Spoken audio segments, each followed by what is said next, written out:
북한 전역이 발칵 뒤집혔습니다. 평양의 심장부, 최고 지도자의 안위를 책임지던 호위 사령부의 엘리트 간부가 돌연 사라진 것입니다. 그가 사라진 자리에는 장군님의 비밀 연회장에서 발견된 절대 금기 물품과 그 안에 적힌 충격적인 메모만이 남겨져 있었습니다. 평양에서 누리던 모든 기득권과 명예를 하루아침에 내던지고 그는 왜 아들의 손을 잡고 차가운 두만강 물속으로 몸을 던져야만 했을까요? 과연 그가 목숨을 걸 세상에 알리고 싶었던 북한 최상류층의 추악한 진실은 무엇일까요? 지금부터 그 이야기를 들려드리겠습니다. 이 영상이 도움이 되셨다면 구독과 좋아요 부탁드립니다. 여러분의 관심이 더 많은 탈북민들의 진실된 이야기를 전할 수 있는 힘이 됩니다. 그 모든 것은 이렇게 시작되었습니다. 제가 살던 곳은 평양시 중구역, 여러분도 한 번쯤 들어보셨을 중앙당 고위 간부들이 모여 사는 동네였습니다. 우리네 어르신들이 고향 산천을 그리워하듯 저도 가끔은 대동강변을 따라 자욱하게 피어오르는 아침, 물안개와 그 주변의 푸른 들판이 문득문득 떠오르곤 합니다. 그 시절엔 말이죠. 제가 누리는 이 화려한 삶이 영원할 줄로만 알았습니다. 저의 일과는 새벽 5시 장군님의 안위를 살피는 호위사령부 출근으로 시작되었습니다.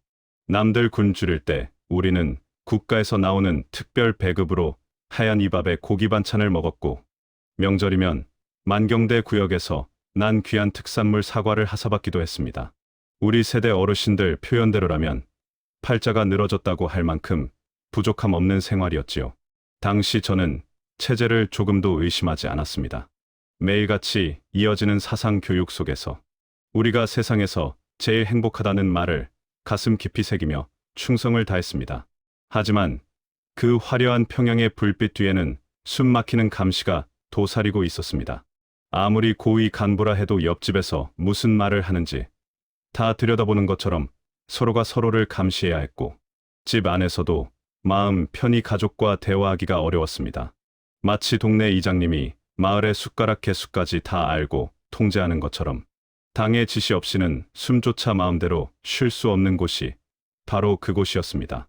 겨울이면 평양이라 해도 난방이 제대로 되지 않아 넌탄과 나무를 구하러 뛰어다녀야 했던 기억은 아마 우리네 6.25 전쟁 이후나 70년대 시절과도 참 닮아 있었습니다. 당시 북한의 생활 디테일을 말씀드리면 우리 고위층이야 조금 나았지만 일반 인민들의 삶은 처참했습니다. 장마당이라고 우리로 치면 재래시장 같은 곳인데 그곳의 쌀값과 옥수수값은 하루가 다르게 치솟았습니다. 아내는 명절이 다가오면 김치며 두부 같은 음식을 준비하느라 애를 먹곤 했지요. 6.25 때도 이렇지는 않았다던데 하는 노인들의 한숨 소리가 장마당 구석에서 들려오곤 했습니다. 그러던 어느 날 평화롭던 제 일상에 아주 작은 균열이 생기기 시작했습니다. 하루는 아내를 따라 장마당에 나갔다가 인민들의 처참한 생활을 눈앞에서 직접 보게 된 것입니다. 쌀 한 홉을 두고 벌벌 떠는 이웃들의 모습은 제가 학교나 당에서 배우던 사회주의 낙원과는 너무나도 달랐습니다. 우리 부모님 세대도 전쟁 직후에나 이런 고생을 하셨다던데 왜 우리는 아직도 이 모양인가 하는 생각이 머릿속을 떠나지 않았습니다. 제가 누리는 이 하얀 쌀밥이 사실은 저들의 피눈물일지도 모른다는 그 불편한 깨달음이 제 단단했던 충성심의 금을 내기 시작했습니다. 여러분도 아시다시피 사람이 배가 부르면 옆을 보게 된다고 하지 않습니까? 하지만 저는 단순히 배가 불러서가 아니라 제 자식만큼은 이런 거짓된 풍요가 아닌 진짜 사람 사는 세상에서 살게 하고 싶다는 부모 마음이 꿈틀대기 시작한 것이지요. 이 작은 의문이 나중에 저를 사지로 몰아넣을 거대한 폭풍이 될 줄은 그때는 정말 몰랐습니다. 평양의 화려한 불빛 아래에서 제가 가졌던 작은 의문은 어느 날 제 눈앞에서 벌어진 참혹한 광경을 보며 덧잡을 수 없는 확신으로 변했습니다. 우리 어르신들도 아시다시피 사람이 살다 보면 평생 잊히지 않는 장면이 하나씩 있지 않습니까? 저에게는 그날이 바로 그런 날이었습니다. 당시 제가 지키던 장군님의 연회장 뒤편에서 일어난 일이었습니다. 충성을 다했던 저의 직속 상관이자 평소 형님처럼 따랐던 한 간부가 하루아침에 반당분자로 몰려 비밀리에 끌려가는 것을 보게 된 것이지요. 이유는 기가 막혔습니다. 남조선 노래가 담긴 CD 한 장을 몰래 가지고 있었다는 것이었지요. 어제까지만 해도 함께 웃으며 충성을 맹세하던 사람이 차가운 총구 앞에서 무릎을 꿇은 채 인민들의 비난을 받는 모습을 보며 제 가슴은 무너져 내렸습니다. 여보게들, 6.25 때도 동족끼리 이렇게까지는 안 했다던데 하는 생각이 머릿속을 스쳤습니다. 우리 부모님 세대도 이런 비정한 광경은 참아보지 못했을 겁니다. 그 상관은 죽기 직전 저와 눈이 마주쳤는데 그 눈빛은 공포가 아니라 너는 이 지옥에서 꼭 살아남으라는 간절한 유언처럼 느껴졌습니다. 그때 처음으로 저는 제가 목숨 걸고 지키던 이 체제가 사실은 거대한 감옥이자 살인 기계일지도 모른다는 사실을 뼈저리게 깨달았습니다. 집으로 돌아와 곤히 잠든 아들을 바라보는데 눈물이 앞을 가렸습니다. 이 아이가 자라서 저처럼 누군가의 죽음을 지켜보며 숨죽여야 하고 언제든 당의 처분에 따라 목숨이 위태로워질 수 있다는 생각을 하니 가슴이 찢어지는 것 같았습니다. 우리 부모님은 나를 지키기 위해 평생을 바치셨는데 나는 이 아이에게 무엇을 물려주려 하는가 하는 자책이 밤새 저를 괴롭혔습니다. 결국 제가 지키던 것은 장군님이 아니라 인간의 존엄성을 갉아먹는 무서운 괴물이었습니다. 겉으로는 수령님 만세를 외치지만 속으로는 언제 내 차례가 올까 불안해하는 평양. 고위층의 삶은 사실 화려한 지옥이나 다름없었습니다. 우리 어르신들이 기억하시는 예전의 따뜻한 이웃정은 간데없고 오직 감시와 불신만이 가득한 현실을 보며 저는 절망했습니다. 그날 이후 저는 더 이상 예전의 충성스러운 장교로 살 수 없게 되었습니다. 가슴 속에는 체제에 대한 차가운 분노가 그리고 자식의 미래를 향한 뜨거운 절박함이 소용돌이치기 시작했습니다. 이대로는 안 된다. 어떻게든 길을 찾아야 한다는 생각이 매일 밤 저를 잠 못 들게 했습니다. 고위층이라 해서 배불리 먹는 것이 전부가 아니라는 사실을, 사람답게 사는 것이 무엇인지를 비로소 고민하게 된 것입니다.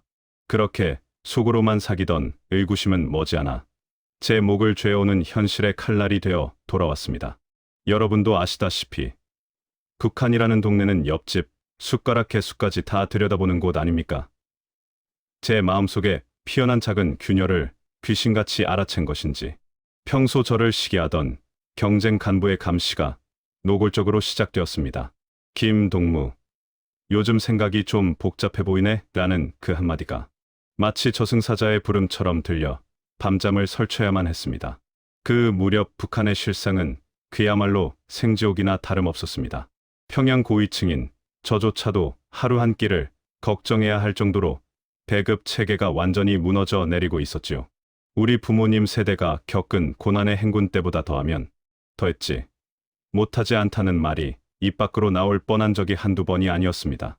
마치 우리나라 어르신들이 기억하시는 보릿고개나 1990년대 말에 IMF 시절 겪었던 그 고달픔보다 더 시리고 아픈 시련이 제 앞에 놓인 것 같았습니다. 특히 겨울은 더욱 잔인했습니다. 손발이 얼어 터지는 그 추운 날씨에도 연탄 한 장, 나무 한 짐 구하지 못해 발을 동동 구르는 인민들을 보며 저는 이 체제가 인민을 지키는 것이 아니라 옥죄고 있다는 사실을 뼈저리게 느꼈습니다. 당시 병원 상황은 말로 다 할 수 없었습니다.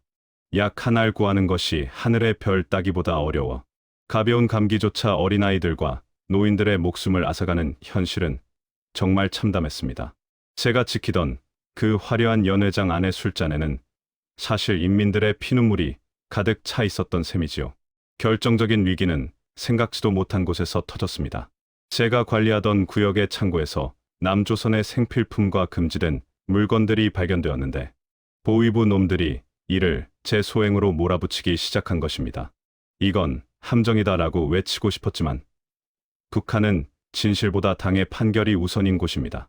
자칫하면 저뿐만 아니라 제 아내와 어린 아들까지 정치범 수용소로 끌려가 평생 햇빛도 못 보고 살아야 할 처지에 놓였습니다. 60대를 바라보는 나이에 그런 곳으로 끌려간다는 것은 곧 죽음을 의미했습니다. 이제는 더 이상 견딜 수 없다. 이대로 있다가는 온 가족이 개죽음을 당하겠구나 하는 절망이 저를 깊게 덮쳤습니다. 그래도 다행이었던 건 평소 정을 나눴던 한 이웃이 몰래 찾아와 보위부 움직임이 심상치 않으니 조심하라며 귀띔을 해준 것이었습니다. 그 따뜻한 이웃정이 없었더라면 저는 이미 이 세상 사람이 아니었을지도 모릅니다. 예전 우리네 시골 마을에서 이웃끼리 서로 돕고 살던 그 마음이 북한에도 여전히 남아 있었던 것이지요. 저는 그날 밤 어둠 속에서 떨고 있는 가족의 손을 잡으며 마지막 결단을 내릴 준비를 했습니다. 사람답게 살지 못할 바엔 죽을 각오로 길을 찾아보자는 서늘한 결심이 제 가슴에 박혔습니다. 평생을 충성해 온 조국이 저를 배신했다는 분노와 어떻게든 내 자식만은 살려야겠다는 절박함이 뒤섞여 눈물조차 나오지 않았습니다. 이제 평양의 화려한 생활은 끝이 났고 오로지 생존을 위한 험난한 여정만이 기다리고 있었습니다. 보위부의 숨막히는 감시망이 좁혀오자 저는 이제 선택의 여지가 없다는 것을 직감했습니다. 평양의 고위 간부로서 누리던 모든 기득권을 내려놓고 오직 가족의 생명만을 건 도박을 시작해야 했지요. 내 자식들만이라도 노예의 삶에서 살려야 한다는 일념 하나가 저를 버티게 했습니다. 가장 먼저 한 일은 평생을 바쳐 충성했던 그곳과의 마지막 인사를 나누는 것이었습니다. 탈출 결심을 굳힌 뒤 저는 몰래 부모님의 묘소를 찾았습니다. 불효자 자식이 부모님 곁을 떠납니다. 부디 하늘에서 이 어린 손주 놈의 앞날을 지켜주십시오 하고 속으로 수만 번을 빌었습니다. 우리 어르신들도 아시다시피 부모님 묘를 두고 떠나는 자식의 발걸음이 오죽 무거웠겠습니까? 고향집 마당에 흙 한 줌을 손에 쥐는데 눈물이 앞을 가려 차마 떨어지지 않는 발길을 억지로 돌려야만 했습니다. 준비 과정은 그야말로 첩보 영화를 방불케 했습니다. 평소 알고 지내던 인맥을 동원해 국경으로 가는 길목의 초수장들에게 줄 뇌물과 돈을 마련했습니다. 당시 북한은 돈이면 안 되는 게 없는 곳이었지요. 창마당에서 몰래 바꾼 중국 돈과 얼마 안 되는 폐물을 몸 안쪽 깊숙이 꿰매 넣으며 제 심장은 터질 듯이 뛰었습니다. 아내에게는 차마 모든 것을 말할 수 없었지만 무슨 일이 있어도 내 손을 놓지 말라는 제 말. 한마디에 아내는 이미 모든 것을 눈치챈 듯 조용히 짐을 쌌습니다. 죽을 각오로 결심했습니다라는 말은 그저 하는 소리가 아니었습니다. 걸리면 그 자리에서 총살이거나 아니면 온 가족이 수용소로 끌려가는 길이었으니까요. 밤마다 지도를 펴놓고 두만강 어디쯤이 물살이 완만한지 어느 시간대에 순찰이 느슨해지는지 수백 번을 확인하고 또 확인했습니다. 그 시절 우리나라도 IMF 때나 전쟁 직후에 참 힘들었지 않습니까? 하지만 그때는 희망이라도 있었지. 이곳은 오직 어둠뿐이었습니다. 정든 고향 산천을 마지막으로 둘러보며 저는 다짐했습니다.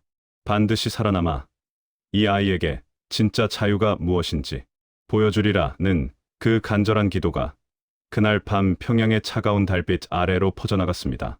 이제 주사위는 던져졌고 우리 가족의 명운은 저 차가운 국경의 강물에 맡겨야 할 시간이 다가오고 있었습니다. 이제 돌아갈 길은 완전히 끊겼습니다. 평양에서 국경 근처까지 오는 길도 험난했지만 진짜 지옥은 바로 눈앞에 흐르는 저 시커먼 두만강 물줄기였습니다. 여러분도 아시다시피 북한에서 국경을 넘는다는 건 곧 죽음을 의미합니다. 저 멀리 보이는 중국 땅의 불빛은 손에 닿을 듯 가까웠지만 그 사이를 가로막은 강물은 마치 이승과 저승을 가르는 삼도천처럼 차갑고 무거웠습니다. 그날 밤은 유난히도 달빛이 밝았습니다. 숨소리조차 들릴까 봐 입을 틀어막고 숲속에 엎드려 있는데 저 멀리서 초소병들의 군화 소리와 총기 부딪히는 소리가 들려왔습니다. 이게 마지막이구나 하는 생각이 머릿속을 스쳤지요. 우리 어르신들이 6.25 전쟁 때 피난길에서 느끼셨던 그 절박함이 아마 이랬을까 싶습니다. 옆에 앉은 아들의 손을 잡았는데 그 어린 손이 얼음장처럼 차갑게 떨리고 있었습니다.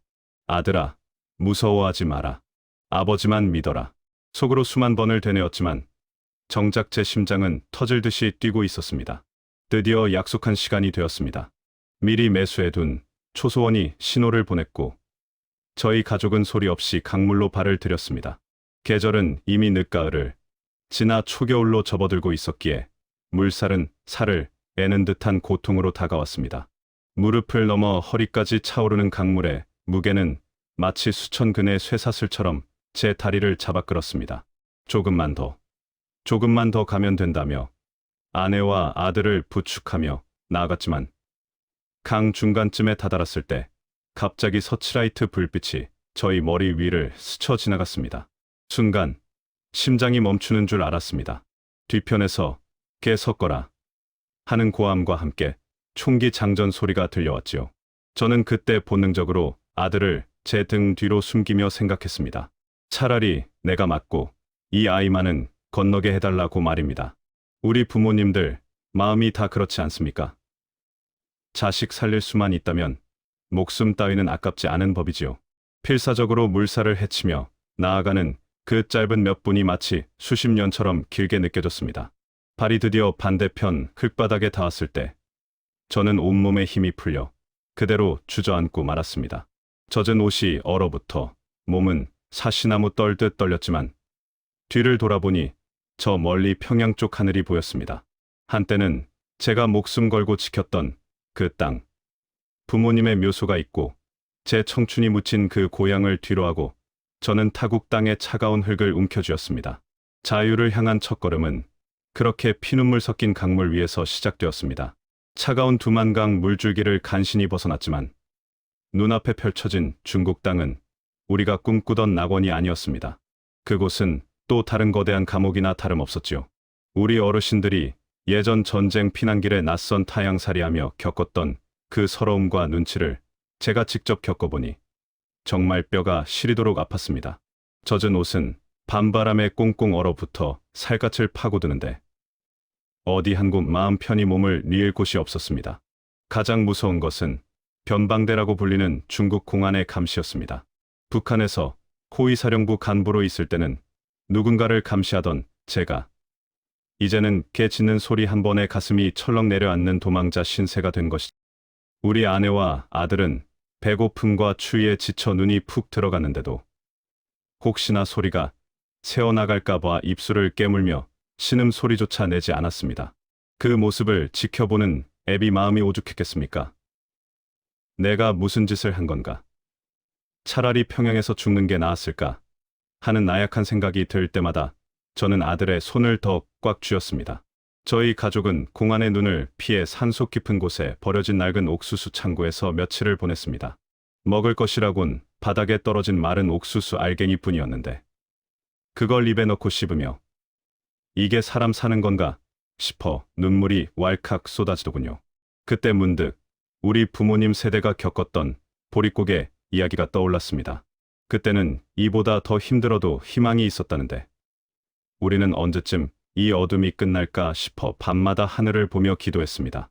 다행히 하늘이 도왔는지 인근 조선족 마을의 한 인심 좋은 아주머니를 만나게 되었습니다. 그분은 저희가 탈북민이라는 걸 한눈에 알아채시고는 따뜻한 된장국과 밥 한 그릇을 내어주셨지요. 우리 어르신들 예전 시골 인심처럼 얼른 먹고 힘내라며 등을 토닥여주시는데 그 따뜻한 손길에 꽁꽁 얼어붙었던 제 마음이 녹아내렸습니다.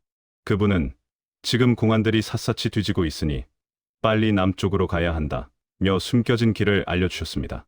하지만 기쁨도 잠시 저희가 머물던 곳 근처까지 공안의 차량 불빛이 비치기 시작했습니다. 다급하게 짐을 챙겨 산길을 타는데 뒤편에서 들리는 개 짖는 소리가 점점 가까워졌습니다. 이제는 중국 땅을 떠나 더 먼 길을 가야만 했습니다. 한국이라는 나라, 우리 민족이 살고 있다는 그 따뜻한 땅으로 가기 위해서는 동남아시아의 험한 밀림을 지나야 한다는 사실을 그때는 미처 알지 못했습니다. 오직 살아야 한다는 본능 하나로 저희 가족은 다시 어둠 속으로 발걸음을 옮겼습니다. 중국 공안의 촘촘한 추적을 따돌리며 남쪽으로, 더 남쪽으로 내려가는 길은 그야말로 현대판 고난의 행군이었습니다. 우리 어르신들이 예전 피난길에 보찜 하나 메고 끝도 없이 걸으셨던 그 막막한 심정을 제가 직접 겪어보니 정말 뼈가 시리도록 이해가 가더군요. 저희 가족은 오직 자유라는 희망 하나에 의지해 이름도 모를 낯선 땅들을 헤매고 또 헤맸습니다. 중국 대륙을 가로질러 마침내 동남아시아의 어느 국경에 닿았을 때 우리 앞에는 이름도 모를 거대한 밀림과 험준한 산맥이 거대한 성벽처럼 버티고 있었습니다. 평양에서 호위사령부 간부로 있을 때는 상상도 못했던 험지였지요. 밀림 속에서의 밤은 평양의 혹독한 겨울보다 더 무섭고 잔인했습니다. 사방에서 들려오는 정체 모를 짐승들의 울음소리와 억척스러운 벌레들의 습격에 온몸은 진물과 상처로 가득 찼습니다. 마실 물이 없어 길가 웅덩이에 고인 시커먼 흙탕물을 손으로 떠서 마시며 하루하루를 견뎠습니다. 제 아내는 발바닥이 다 갈라져서 걷는 걸음마다 피가 낭자했는데도 혹여나 어린 아들이 뒤처질까봐 소리 없이 입술을 깨물며 눈물만 닦더군요. 그 모습을 지켜보는 가장의 마음은 숯검댕이처럼 타들어갔습니다. 장군님 곁을 지키며 위세를 떨치던 내가 어쩌다 내 가족을 이 지경까지 몰아넣었나 싶어 허탈한 웃음이 나오다가도 옆에서 거친 숨을 내쉬며 걷는 아들의 눈망울을 보면 다시금 낡은 신발끈을 조여맸습니다. 동남아의 어느 나라 국경을 넘을 때는 하늘에서 비가 억수같이 쏟아졌습니다. 진흙탕에 빠진 다리는 마치 누군가 밑에서 잡아당기는 것처럼 천근만근 무거웠지만 여기서 멈추면 우리 가족은 다 죽는다는 생각 하나로 버텼습니다. 우리 세대, 부모님들이 자식들 굶기지 않으려고 허리띠 졸라매며 평생을 일하셨던 그 정성으로 저도 아들을 등에 업고 끝이 보이지 않는 산등성이를 넘었습니다. 그때 느꼈던 극한의 공포와 절망은 아마 우리네 전쟁을 겪으신 어르신들만이 온전히 이해하실 수 있을 겁니다. 나침반 하나 없이 오로지 별빛과 운명에 맡긴 채 걷고 또 걸었습니다. 마침내 저 멀리 어둠 속에서 태극기가 선명하게 걸린 한국 영사관 건물이 보였을 때 저는 제 눈을 의심했습니다. 정말 저곳에 가면 우리가 살 수 있는 걸까? 정말 저 태극기가 우리를 지켜줄까? 하는 의구심과 말로 다 할 수 없는 설렘이 교차했지요. 영사관 문 앞을 지키는 사람들에게 다가가 덜덜 떨리는 목소리로 우리는 극에서 온 사람들입니다. 제발 살려주십시오라고 말하는 순간 제 목소리는 이미 울음 섞인 비명이 되어 있었습니다.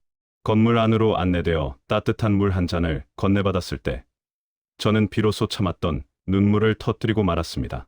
평양에서 고위 간부로 위세를 떨칠 때도 두만강 차가운 물 속에서도 흘려보지 못한 뜨거운 눈물이었습니다. 이제는 더 이상 쫓기지 않아도 된다. 이제는 내 자식에게 자유를 줄 수 있다는 안도감이 온몸을 감싸 안았습니다. 영사관 벽에 걸린 태극기를 하염없이 바라보며 저는 속으로 수만 번을 외쳤습니다. 아버지, 어머니, 이 불효자 살았습니다. 우리 가족이 드디어 사람 대접받는 땅에 도착했습니다. 그날 마신 물 한 잔의 맛은 아마 제 평생 가장 달콤한 기억으로 남을 것입니다.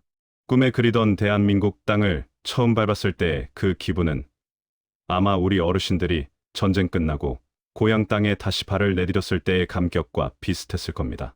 공항문을 열고 나오는데 맑은 공기와 자유로운 사람들의 표정이 어찌나 낯설고도 눈부시던지요. 평양에서 장군님 곁을 지키며 최고위층으로 살 때는 몰랐던 진짜 사람 사는 냄새가 코끝을 스쳤습니다. 처음에는 모든 게 마법 같았습니다.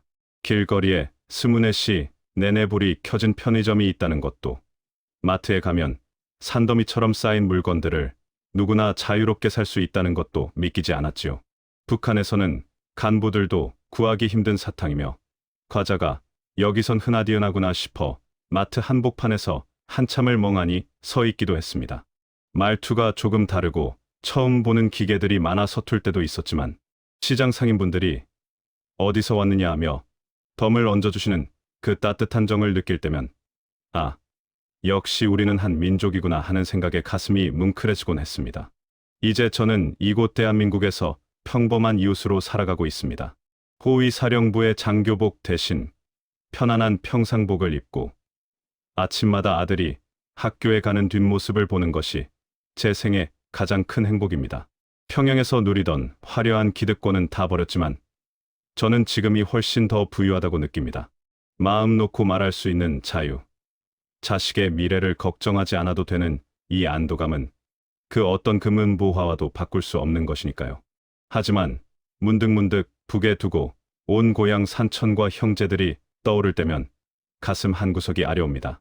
대동강변의 그 물안개와 명절이면 나눠 먹던 소박한 음식들, 그리고 아직도 그 억압 속에서 숨죽여 살고 있을 동료들, 생각에 밤잠을 설치기도 합니다. 우리 어르신들도 이북에 고향을 두신 분들은 그 절절한 그리움을 잘 아시겠지요.